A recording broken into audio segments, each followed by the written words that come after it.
के एक बड़े अच्छे कवि हुए रफीक सादानी साहब, उन्होंने अवधि में एक लाइन लिखी कि जब जब चुनाव आवत है भात मांगा पुलाव आवत है।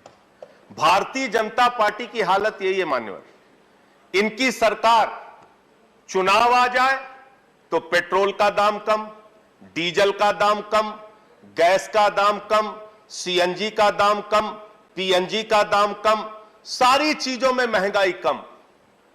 चुनाव बीत जाए तो पेट्रोल का दाम महंगा, डीजल का दाम महंगा, गैस के सिलेंडर का दाम महंगा, सीएनजी का दाम महंगा, पीएनजी का दाम महंगा, सारा कुछ महंगा करने में लग जाते हैं।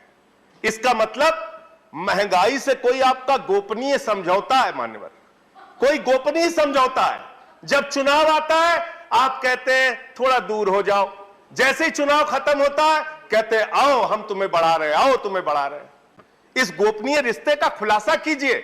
आप लोग ये जो झूठे तर्क देते हैं देश के सामने कि भाई इस समय तो युद्ध की स्थिति है, इस समय तो अंतर्राष्ट्रीय बाजार में कच्चे तेल का दाम बढ़ रहा है, अंतर्राष्ट्रीय बाजार में कच्चे तेल का दाम पिछले 7 वर्षों में कब कब बढ़ा और कब कब घटा, और उसके मुताबिक कब कब आपने हिंदुस्तान में डीजल और पेट्रोल का दाम घटाया और बढ़ाया। इसका तथ्य अगर आप सामने रखेंगे तो पूरे देश के सामने आपका चेहरा काला हो जाएगा कि कितना बड़ा झूठ आप इस देश की जनता से बोलते हैं। महंगाई आपको बढ़ाना होता है, उसके लिए 1000 तर्क आपके पास मौजूद है। आप ढिंडोरा पीटते थे 300 लाख करोड़ काला धन आएगा, 50 लाख करोड़ काला धन आएगा। आपके राज में काला धन आना तो दूर की बात है, काला धन बढ़ गया, काला धन बढ़ता जा रहा है आपके राज में। कौन कौन से लोग हैं उसका भी खुलासा कीजिए। किसका काला धन है जो बढ़ा है? बीजेपी के नेताओं का है कि उद्योगपतियों का है कि अधिकारियों का है कि कर्मचारियों का है? किसका काला धन है? कहां से काला धन बढ़ गया? इसका खुलासा कीजिए।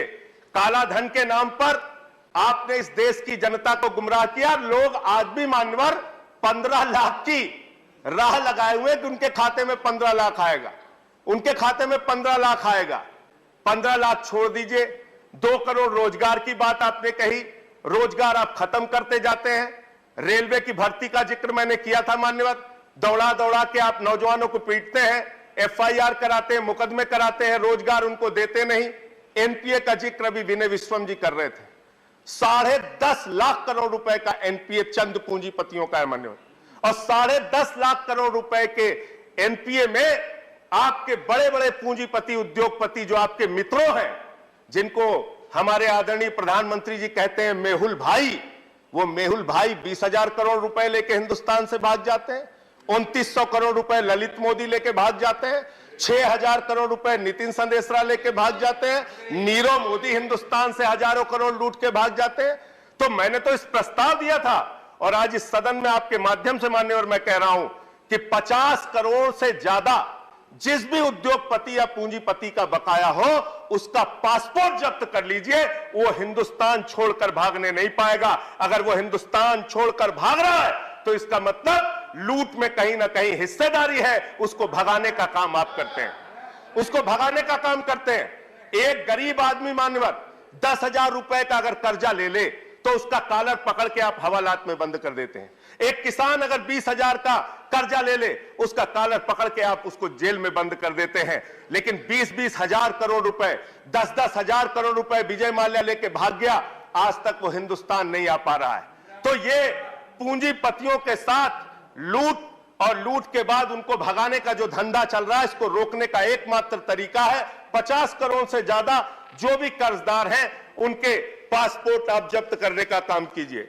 Presenting B News app available on Google Play and App Store. Download it now.